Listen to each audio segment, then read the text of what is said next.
bonjour à tous et bienvenue dans les contes et légendes de la mythologie grecque.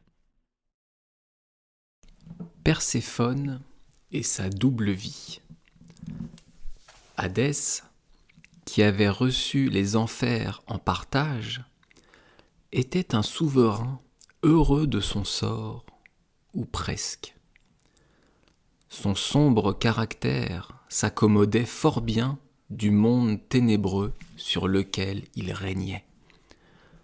Son palais souterrain, dont Cerbère, le molosse à 3 têtes, gardait l'entrée, était d'une grande richesse.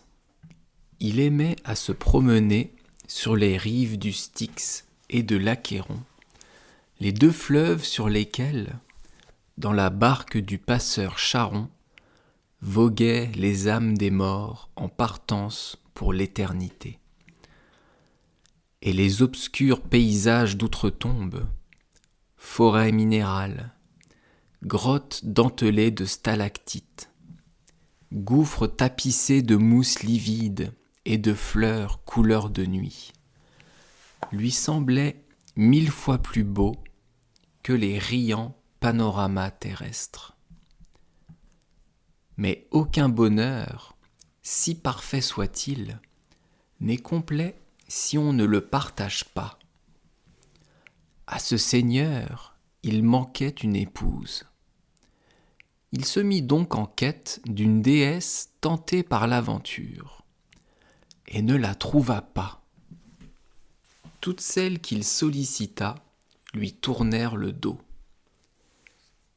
Quitter les clartés olympiennes pour aller s'enterrer au royaume des ombres, c'eût été folie de leur part. Le pauvre Hadès ne se découragea pas pour autant. Puisque les immortels se refusaient à lui, il chercherait l'âme sœur parmi les nymphes. Aussi, enfourcha-t-il son étalon noir et, à la faveur du crépuscule, débarqua-t-il sur terre, en Sicile très exactement. Un feu de joie, allumé sur la plage, dissipait la pénombre.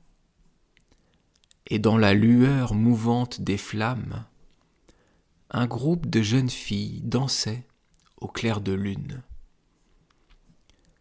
Silencieusement, il s'approcha. Elles lui sourirent. S'il avait été vieux et laid, sans doute se serait-elle enfuie. Mais ce cavalier aux yeux de braise, aux cheveux de jais et tout de noir vêtu, avait les traits si fins, l'allure si juvénile que, loin de les effrayer, il les attirait. Pour lui, leurs danses se firent plus langoureuses, leurs rires plus chavirés. Se fussent-elles comportées de la sorte si elles avaient su qui il était et ce qu'il était venu faire? Toute la nuit, il les observa sans un mot.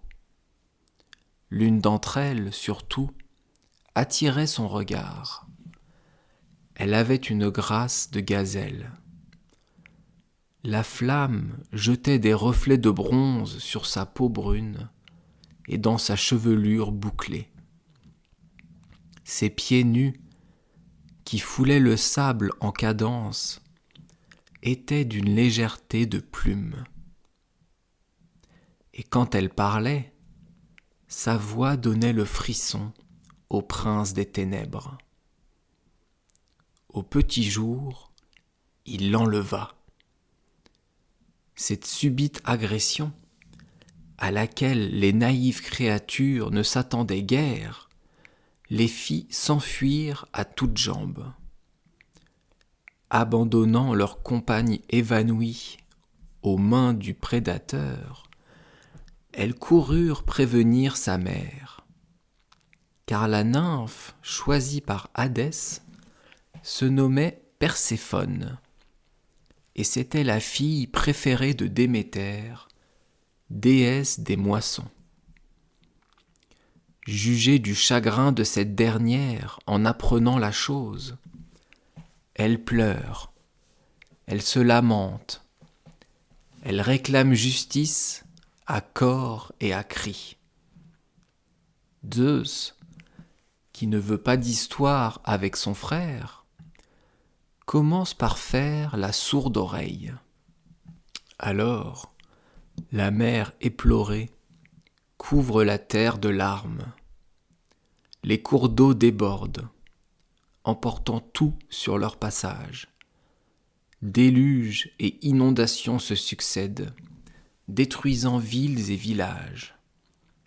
Les survivants, réfugiés au sommet d'une montagne, supplient le maître des dieux d'intervenir, sous peine de voir s'éteindre la race humaine.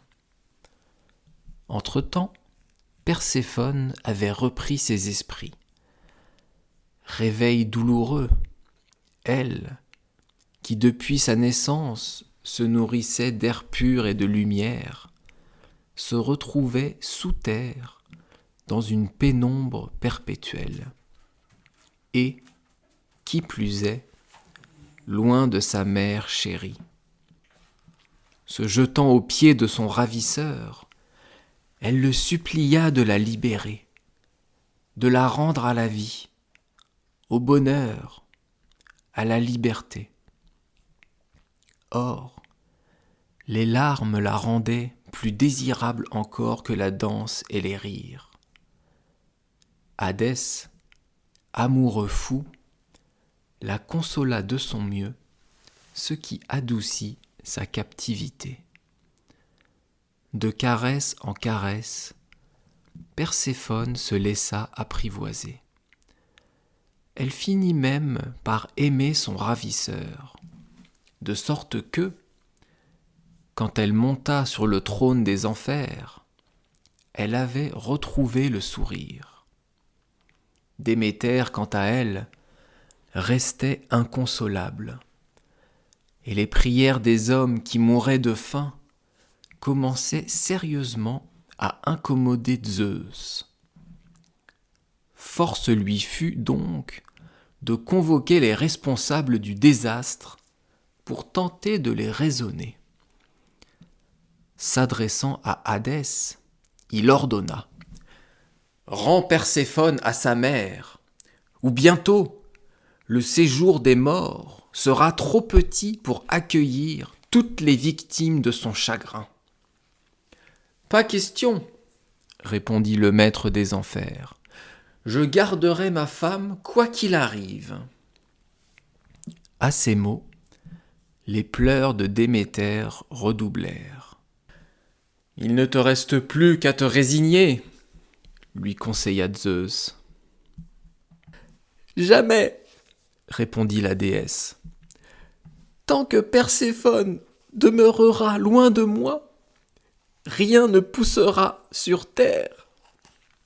Mais le genre humain risque de disparaître. Celui qui a pris ma fille en sera le seul responsable. » Devant cette situation inextricable, Héra jugea utile d'intervenir. « Et si nous laissions Perséphone décider elle-même de son sort ?» proposa-t-elle. « Après tout, elle est la première concernée. » Frappé par le bon sens de cette suggestion, Zeus invita la jeune captive à choisir entre sa mère et son époux. Elle ne le put, car elle les aimait autant l'un que l'autre. Zeus décida alors, dans sa grande sagesse, de couper la poire en deux. Perséphone appartiendrait la moitié de l'année à Déméter et l'autre moitié à Hadès. Voilà pourquoi, pendant le printemps et l'été, la végétation prospère, les moissons augmentent, les fleurs et les fruits foisonnent, tandis que durant l'automne et l'hiver, période où Perséphone demeure près de son mari, la nature, s'associant au chagrin de Déméter, dépérit. Ainsi, dans l'Antiquité, expliquait-on l'alternance des saisons.